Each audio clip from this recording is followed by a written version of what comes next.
A small, sleepy town. A red balloon drifts lazily into the sky. The citizens know there's something not quite right below the surface. Children are reported missing or dead on the news. And one night, a little boy stirs in his sleep. It would seem there's a clown in his room, and soon his screams echo through the night. So, in my last episode, I rather flippantly referred to Stephen King's It, as kind of a similar piece of media to Dreamboy. I even said that one of the songs sounded like it should have been sung by Tim Curry. And turns out I didn't quite know what I was zeroing in on. If there'd been a different protagonist to Dreamboy, if somebody like Jennifer, this hyper-competent, reckless, inquisitive tween, was the protagonist of Dreamboy, it would have been even more similar to Stephen King's It. But that's kind of what makes Dreamboy so great. Our protagonist, Dane, is so wrapped up in himself that he doesn't notice an entire mystery unfolding in front of him until he's swept away by it. But what is the mystery? Well, that's what this episode is going to be about. But first, just a little bit of housekeeping. In my last episode, I kept referring to John Stonefall's first wife as Elizabeth. Her name is actually Emma. I'm sorry, I should have gone back and checked that before I recorded it. But on a better note, I got a lovely comment from Sally Hope. And I won't read you the full thing because it's a little long, but please go back to my symbolism video and read it because it's really lovely. But I wanted to read her paragraph on dreams. I could go on and on about how much I love every dream sequence in this show, but I'll refrain. I know there are lots of theories that can be made about the Dreamboy itself, but I'll only ever have one. Dreamboy is anything we love and fear at the same time. If two people share a Dreamboy, they are connected in their struggles. Dane and Luke are both seeking for something in their lives, even though Luke appears quite carefree. John found it after he lost the love of his life, Emma. As soon as he stumbles across Rose, his obsession is over. Thank you so much, Sally. That's lovely. You've done a better job than me about finding a reason behind symbolism. And that's exactly what I wanted from this post-mortem, a collaboration between me and you. Sally goes on to say, I would have loved to know more about John Stonefall and Cora and Luke's backstory and the streetlight changer and Jennifer. Well, Sally, and this, in my humble opinion, is what I am good at. I've looked at the clues in the text, and I think I know what the mystery of Pepper Heights is. But before I get into that, let me explain what I mean by clues, by using Doctor Who as an example. So there's this fan theory about the 9th season of Doctor Who, and it's that we are viewing the episodes out of chronological order, which I know using the phrase chronological order when it comes to Doctor Who is a little bit complicated. So to put it another way, we are viewing the episodes in a different order to which the Doctor is experiencing them. And basically the only clue we have in the text is changes to the Doctor's hair and costume and behaviour. It's never confirmed in the text. But the change later on in the season makes him seem like a younger version of himself. And for me, it brings a level of depth and weight to the earlier episodes that I hadn't experienced on my first watch. But as I say, there's nothing in the text that directly confirms it, and there are things in the text that contradict it. Peter Capaldi could have been wearing a different costume because of scheduling or recuts or aesthetics or any other reason. But I like it, and when I use the word clue, I mean things that could just be world building. So with that little kind of disclaimer out of the way, let's get into it. Someone is definitely killing the Stonefall children in Pepper Heights. As I said in my last episode, beginnings matter, and we begin with the death, or presumed death, of Esmeralda Paring. It says in the news report about the plane crash that the engine started to malfunction somewhere over Pepper Heights.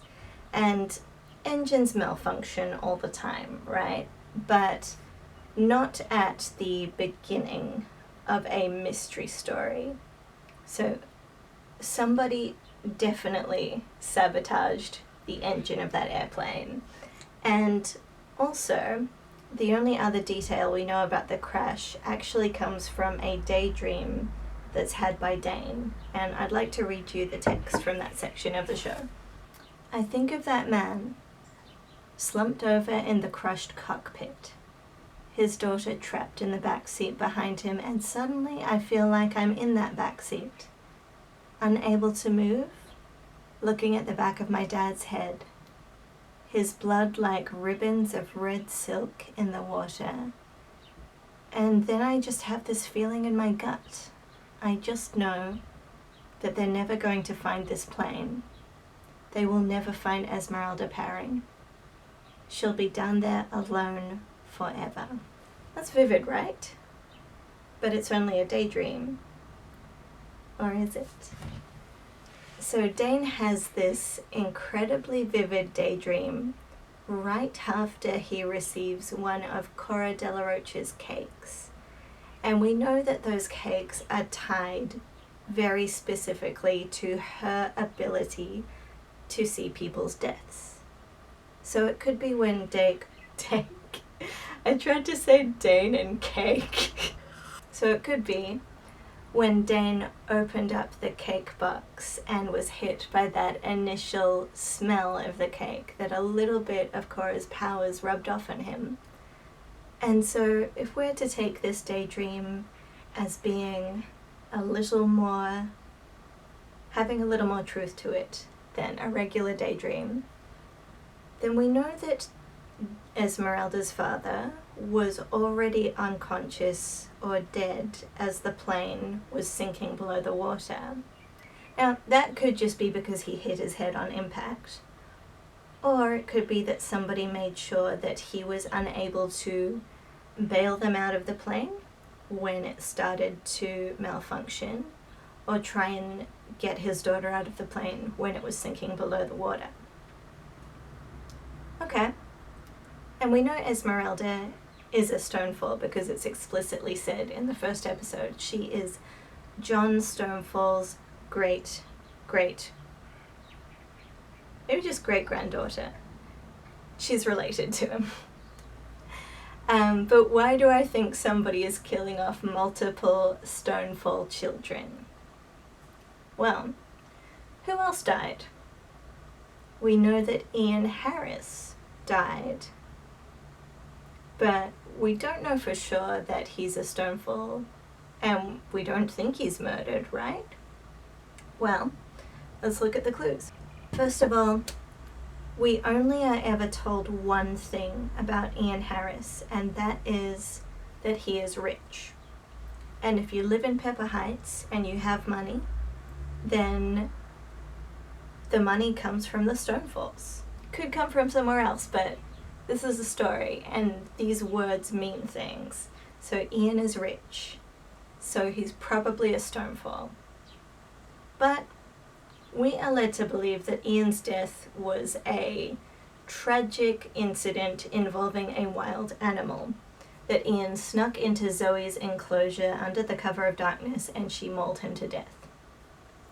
Well, when you start to look a little closer at that, the story doesn't quite hold up.